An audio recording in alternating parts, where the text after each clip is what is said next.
drain which I dig last year. What I'm going to do is put a piece of drain, and that water on the corner will be drained through here. So that's the reason why I'm digging all around here. So all the water from that side and that side will be aimed to there. I have to be very careful because I've got electric power going about right here. So, and they put the red tape, so I have to make sure.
Alright gentlemen, so that's it for the backhoe work. So I'm gonna go buy some pipe tomorrow and I will connect everything there.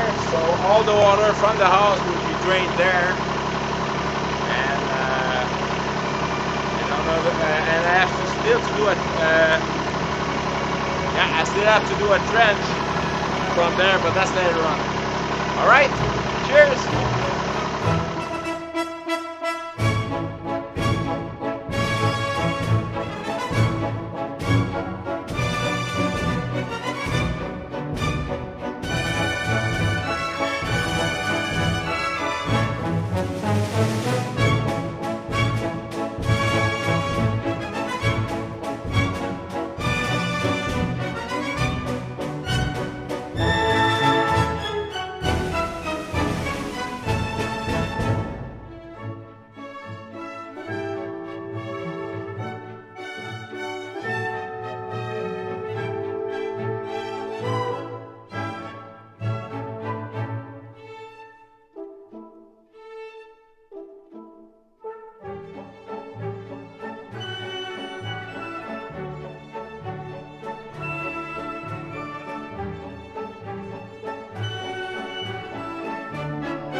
That's it for the backhoe work.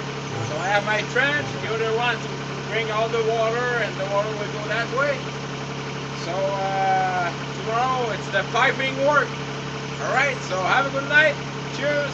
Alright gentlemen, so the first pipe will come here, connect there, so that will drain all the surface water there. There's also another pipe will come out with a little trench that will bring also the water there. And the last one and not the least, that will be the pipe coming from the concrete here. I will have a range of pipe like this, go out like this. So there's no way that the water is going to go anymore towards the house. So everything should be fine. So, alright, that's the last one. Cheers. Like you can see, this is my shiny wood. It's 36 piece of 2x12, which hydraulic oil soaked it since 3 days now, so it's still a lot of oil into the wood. So it dry for 3 days there, it helped, but the oil will elevate in that wood, and yes, that would be a really good all treatment. All right.